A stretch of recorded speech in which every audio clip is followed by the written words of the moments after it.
ఈరోజు భగవద్గీతలో 14వ అధ్యాయంలో 13వ శ్లోకం యొక్క తాత్పర్యం తెలుసుకుందామండి. గురు బ్రహ్మ గురు విష్ణు గురుదేవో మహేశ్వర గురు సాక్షాత్ పరబ్రహ్మ తస్మై శ్రీ గురువే నమః.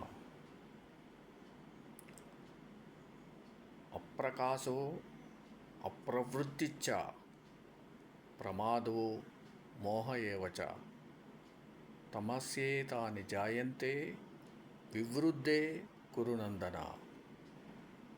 తాత్పర్యం: కురునందన, అవివేకం, ప్రయత్నశూన్యత, కర్తవ్య ఔదాసీన్యం, మూఢత్వం అనేవి తమోగుణం ప్రాధాన్యం పొందితే పుడుతున్నాయి.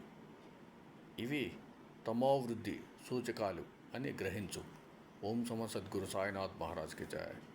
ఓం నమో సద్గురు భరద్వాజ్ మహారాజ్ కి జయ. ఓం నమో వాసుదేవాయ నమః.